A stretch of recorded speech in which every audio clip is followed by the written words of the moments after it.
Bilamizki, bugungi kunga qadar qo'shilgan qiymat solig'i o'tish chegarasi 1 milliard etib belgilangan edi.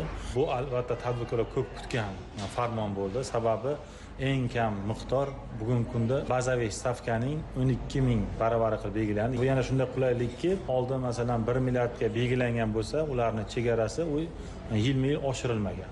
Bugungi kunda u o'sha bazaviy stavkaga bog'lab qo'yildi va kelgusi yillar uchun ham u bazaviy stavka oshadigan bo'lsa, o'sha minimal miqdor ham oshib boradigan bo'ldi. Qanday yengilliklar beradi tadbirkorlarga? Bu albatta o'sha shaffof ishlash, xaridorlarga o'z vaqtida chek berish, naqd pul tushumlarini yashirishlarni oldini oladi.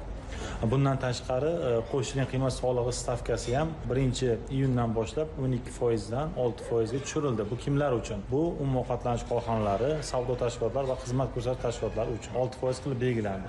Bu 6% ga o'tganda qanday qulayliklar bor? 6% ga o'tgan tadbirkorlar bular foyda solig'i bo'yicha hisobot topshirish hamda foyda solig'ini to'lashdan ozod qilinadi. Bular boshqa qo'shilgan 12% qo'shilgan qiymat solig'i to'lovchilar singari tovarlarni kirim qila olmaydi. Lekin sotgan tovarlarga bemalol kirim hujjat sifatida bulardan olgan xaridorlar o'ziga zachotka olish imkoniyati beriladi. Bundan tashqari oldin chetdan tovar olib kiradigan yakka tadbirkorlar, o'zimiz band qilgan fuqarolarimiz, yuridik shaxslarimiz qancha tovar olib kirishdan qat'iy nazar chetdan tovar olib kiradigan bo'lsa, u qo'shilgan qiymat solig'i to'lovchi sifatida majburiy ro'yxatdan o'tishi kerak edi.